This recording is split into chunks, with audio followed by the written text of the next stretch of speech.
Hello student, Rachna ma'am here. बच्चों, आज हम पढ़ेंगे क्लास 11 का chapter second relations.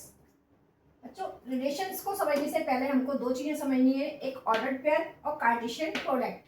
Ordered pair क्या होता है? ऑर्डर्ड पेयर की डेफिनेशन हम जैसे बोले तो डेफिनेशन में क्या होगा, इसमें दो एलिमेंट कंसिस्ट करेंगे जो कि एक ऑर्डर में होंगे। इसको और अच्छे से समझने के लिए हम जैसे समझे पहले, जैसे हमने कोई सेट लिया, सेट एस है, इसमें तीन एलिमेंट है ए बी सी तीन एलिमेंट है। तो इसके लिए हम ऑर्डर को चेंज कर दें, इसके ऑर्डर में हम ऐसे लिखे बी ए सी, तो ये इक्वल होंगे, है ना। सेट में तो ये हो गया, बट ऑर्डर पेयर में क्या होता है, जैसे हमने एक ऑर्डर पेयर लिया सी और पी, सी से मतलब है कंट्री और पी से मतलब है पर्सन। अब हमने जैसे दो एलिमेंट लिए, इसमें सी से हमने इंडिया एक कंट्री ली, इंडिया, आई से इंडिया और आर से राम। इसमें दूसरा एक पर्सन है जो आराम है और इंडिया में ही एक पंकज रहता है, ठीक। इसी प्रकार हमने पाकिस्तान का लिया, पाकिस्तान में अब्दुल रहता है, अब्दुल से ए, और पाकिस्तान में इकबाल रहता है, इकबाल से आई, ठीक। अब देखिए बच्चों, जैसे हमने इसका इस वाले इसका हमने हमारा इस ऑर्डर पेयर का इसका ऑर्डर चेंज कर दिया। जैसे हमने इसको पी पहले लिख दिया और आई बाद में लिख दिया, तो बच्चे देखिए इसका क्या मतलब निकलेगा। इसका मतलब निकलेगा कि पाकिस्तान का है और उसका नाम इकबाल है, पाकिस्तान का रहने वाला पर्सन है जो कि इसका नाम इकबाल है, तो इसका मतलब भी चेंज हो गया। तो ऑर्डर पेयर में क्या जरूरी है, ऑर्डर बहुत जरूरी है। चलिए बच्चे, अब हम पढ़ेंगे कार्टेशियन प्रोडक्ट। कार्टेशियन प्रोडक्ट क्या होता है, जैसे हमने दो सेट लिए ए एंड बी, ए में दो एलिमेंट है A1 B1 एंड बी में B1 तो B2, ठीक। तो ए क्रॉस बी से इसको डिनोट करते हैं कार्टेशियन प्रोडक्ट को। दो सेटों के अगर हम कार्टेशियन प्रोडक्ट बोले तो ए क्रॉस बी को से डिनोट करेंगे। और इसमें क्या होगा, सबसे पहले जो हमारा एलिमेंट है इस ए सेट का, उसको लिखेंगे इसके ऑर्डर पेयर के रूप में, और इसका सेकंड एलिमेंट इसका सेकंड वाले का फर्स्ट एलिमेंट आएगा, ठीक। इसी प्रकार फिर सेकंड में इसका फर्स्ट एलिमेंट, फिर इसका सेकंड एलिमेंट, सेकंड वाले का सेकंड एलिमेंट। इसी प्रकार से हम इनको एक ऑर्डर में लिखेंगे। ये होता है हमारा कार्टेशियन प्रोडक्ट। मतलब क्या है इसमें कार्टेशियन प्रोडक्ट का फुल उसमें वो क्या आएगा, इसको ऐसे हम रोस्टर फॉर्म में लिखें। आपने रोस्टर फॉर्म उसमें पढ़ी होगी, सेट की होगी पहले। A cross B is the set A B such that A belongs to A and B belongs to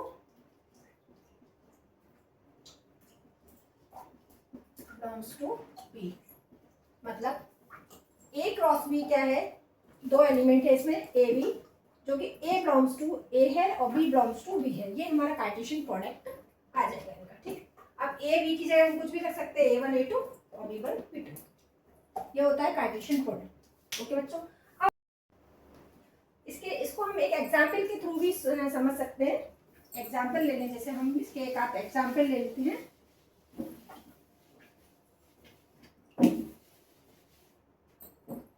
जैसे एक लीजिए आप कोई भी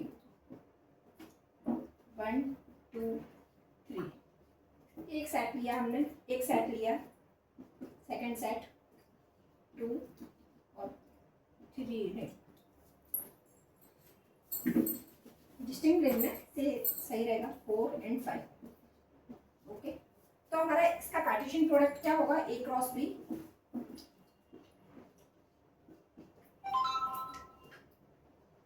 सेट जो बनेगा वो क्या आएगा कार्टेशियन प्रोडक्ट का, 1 4 1 5 2 4 2 5 एंड 3 4 और 3 5। ये हो गया कार्टेशियन प्रोडक्ट। इसमें कितने एलिमेंट आ गए, 1 2 3 4 5 6। ये भी देखिए जैसे कि इसमें इसके जो फर्स्ट सेट में है अपने 3 एलिमेंट है और सेकंड सेट में 2 एलिमेंट है। इसको हम आगे भी समझेंगे अच्छे से। तो इसके जो कार्टेशियन प्रोडक्ट में उसमें कितने एलिमेंट होंगे, उसमें इनके एलिमेंटों का मल्टीप्लाई होगा। मतलब इसे 3 गुणा 2 3 दूनी 6 एलिमेंट इसमें हमारे इसमें कार्टेशियन प्रोडक्ट में है। ओके बच्चों, कार्टेशियन प्रोडक्ट तो इसे आपको समझ में अच्छे से आ गया होगा। एक चीज और है इसमें, इक्वलिटी ऑफ ऑर्डर्ड पेयर। अब ये इक्वलिटी ऑफ ऑर्डर पेयर क्या होता है, जैसे हमने दो सेट लिए A1 B1, एक सेट के एलिमेंट, एक जो ऑर्डर पेयर लिए, दो ऑर्डर पेयर लिए, एक एलिमेंट है A1 B1 और सेकंड का एलिमेंट है A2 B2। अब ये दो ऑर्डर पेयर इक्वल होंगे if A1 is equal to A2 and B1 is equal to B2। मतलब फर्स्ट एलिमेंट के इक्वल होगा और सेकंड एलिमेंट के इक्वल होगा, तो ही ये ऑर्डर पेयर इक्वल होंगे। ये मेरे को समझाना इसलिए जरूरी था क्योंकि इसके बेस पर ही क्वेश्चंस मोस्टली हैं इसमें एक्सरसाइज में आपकी। ओके, अब हम इसके बेसिस पर थोड़े बहुत क्वेश्चंस करेंगे जिससे आपको ये Cartesian product and equality of order pair ये सब कुछ अच्छे से समझ में आ जाएगा। तो बच्चों ये मैंने क्वेश्चन लिखा है इस पर, इफ a + 3 = 1 and b - 2/3 = है 5/3 y 1/3, find the values of a and b। अब हम इसको क्या देखेंगे, हमने इक्वलिटी ऑफ ऑर्डर पेयर पढ़ा था, उसके अनुसार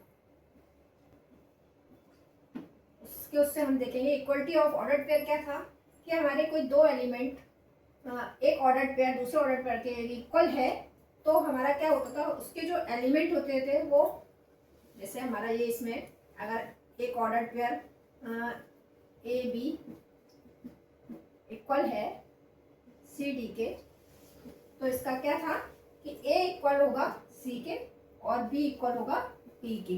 इसी इसको हम इसमें लगाएंगे, ये मैंने समझाने के लिए लिखा हुआ है, आपको ये लिखने की जरूरत नहीं है। इसके अनुसार हमारा ये क्या होगा, a/3 + 1 = फर्स्ट के 5/3 एंड v - 2/3 = 1/3। अब इसको सॉल्व करेंगे, जैसे a/3 this implies a/3 = 5/3 - 1, b = 1/3 + 2/3। ये इधर चला गया और ये वाला भी इधर चला गया। इससे क्या हुआ, a = इसको हम सॉल्व करेंगे तो क्या आएगा, इसका एलसीएम वगैरह लेके आप अपने हिसाब से सॉल्व कर लीजिए, 2/3 और ये वाला 3 हमारा इधर आ जाएगा। ठीक, ऐसे ही इसमें क्या आ जाएगा, 1 + 2/3 = 3/3 = 1 और ये वाला क्या आ जाएगा, = 2। तो a की वैल्यू क्या आ गई 2 और b की वैल्यू 1। इसी ऐसे ही सॉल्व होगा। हम सेकंड क्वेश्चन लिखते हैं, सेकंड क्वेश्चन करेंगे। बच्चों सेकंड क्वेश्चन मैंने यहाँ लिखा है, if the order pairs x - 1 and 5y belong to the set AB such that b = 2a - 3, find the value of x and y। अब इसको हम कैसे करेंगे, देखिए ये सेट जो है रोस्टर फॉर्म में लिखा हुआ है अपना, तो इसके अनुसार से हम देखें, इसमें लिखा है कि a b such that b = 2a - 3। इसे b, यहाँ b की जगह क्या है -1, पहले हम इसको लिखेंगे b = 2a - 3। b की जगह क्या है हमारा -1 रखेंगे हम 2, a की जगह क्या है x - 3। ठीक, अब इसको हम सॉल्व करें, -1 + 3 = 2x, this implies x = 2/2 = 1।